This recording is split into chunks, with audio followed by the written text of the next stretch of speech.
Wow. What a what a what a race.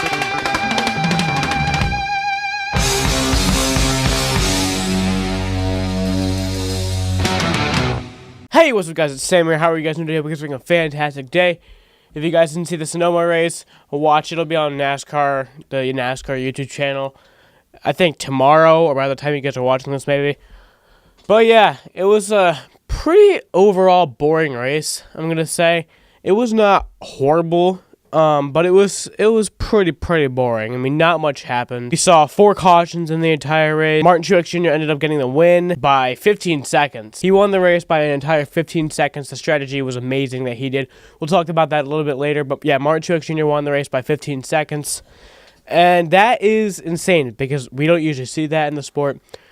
People who usually do win by 15 seconds, it's pure dominance. He almost did it like last year, I think at Kentucky, and then the caution came out literally like right as he was about to take the white flag. The caution came out, and then he still ended up winning the race, but it wasn't by 15 seconds. We saw Bubba Wallace. He spun out, and that was pretty much all that really happened besides another issue. But yeah, Bubba Wallace spun out. Ryan Blaney had power steering issues, which made it really hard for him to drive the car. I mean, you can imagine how difficult that would be at any other track. And then take that to a road course race at Sonoma, where it's constantly steering. It must be a nightmare. He had to pit every few laps to take a break, like just to give himself some time to just adjust his hands and make it more comfortable. I mean, there's not many.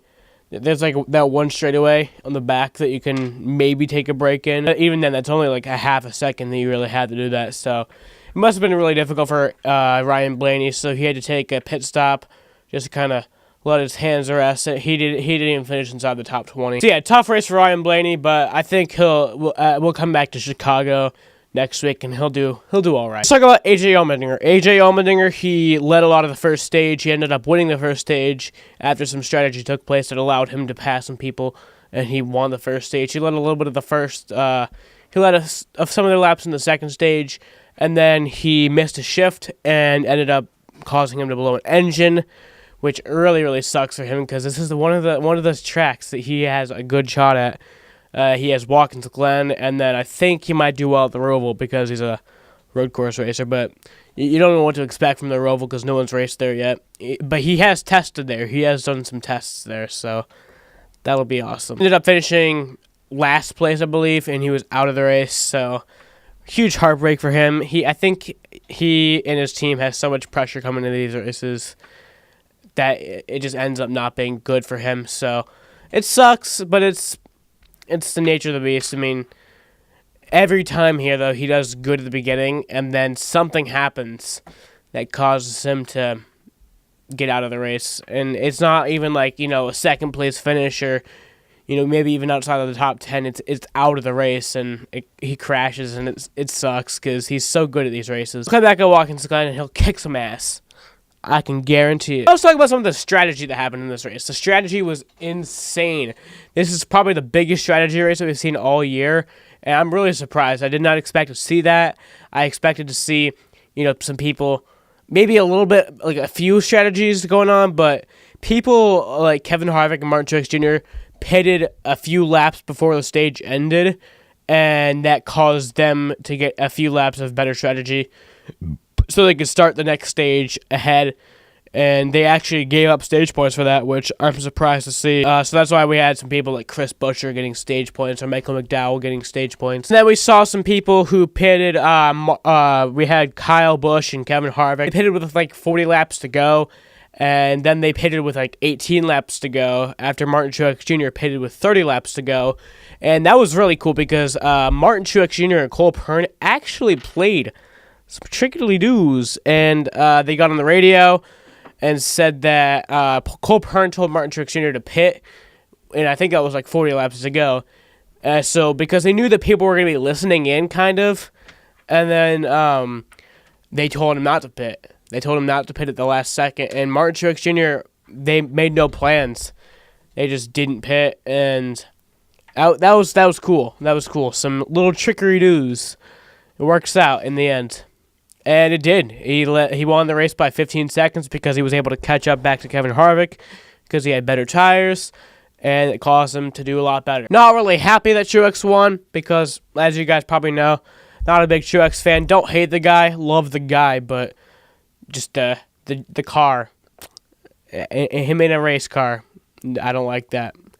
He's a great driver, but I don't like it. I was really surprised to see that Chase Elliott and Eric Jones had a good race. I predicted that Chase Elliott would not finish inside the top 10. He, I believe, led a little bit of the race, but I know that he was in second for a little bit of it, and then Harvick and Kyle Busch's strategy and Boyer caused them to pass him, and Elliott finished fourth. But that was, I did not expect that. I mean, I looked at their averages at road courses, and it was not bad for the Xfinity Series, but I did not expect Sonoma to be a track that they do good at. Expecting to know Watkins Glen to be like a track that he'd be good at, but Sonoma, pretty surprised to see that. And then Eric Jones, I expected Eric Jones to finish far outside the top 15, and he finished in the top 10, I think. What was it, 7th, I think?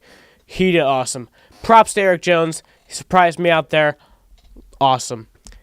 They're both going to get wins really soon, and I'm really pumped for that. Now let's talk about the Suarez versus Johnson situation. On the last lap, I think is what it was, there was an issue between Daniel Suarez and Jimmy Johnson. They were racing hard. Suarez went over the little bump, I think. What do you call that? Where they go on the road courses. I don't know why they have those there, but they have them there for some reason.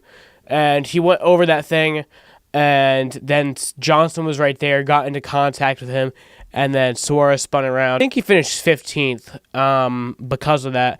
I think he was in 7th before that, but he finished 15th. So he said that he got dumped, and then I think he said something like it was a racing incident. I believe it was a racing incident. I mean, obviously Johnson didn't do it on purpose. Johnson was there. They were racing hard, and it didn't help that Johnson was there. And Johnson got in the back of him, and then naturally he spun around. It's one of those racing deals. You can't help it. It's going to happen. I'm just surprised that it didn't happen until the last lap. Let's talk about the fight for the championship, because I think we have a really good potential fight for the championship, and you guys might be like, I know we're only halfway through the season, but I think what we've seen so far, I mean, look at it. We've only had 6 different winners in 16 races, I believe is what it is. We have Austin Dillon, Kevin Harvick, Kyle Busch, Clint Boyer, Martin Truex Jr., and Joey Logano. And I saw a stat on Twitter yesterday that we haven't had only 6 drivers who have won in the first 16 races since 1978. It was Richard Petty, David Pearson, Darrell Waltrip, and then I think a few other people. I'm not even sure. It means there's been races with 10 repeat winners. So I think we have a fight for the championship right now. 4 people, the people who have won multiple races. It's going to be, in my opinion, Kyle Busch, Kevin Harvick, Martin Truex Jr., and Clint Boyer. I think that's the final 4 going into Homestead, but we still have more than half the season left. But in my opinion, that's who it's looking like right now. Yeah, guys, what did you think about the race? I didn't think it was a horrible race. I thought the strategy was pretty cool, but the action, there was not a lot of action.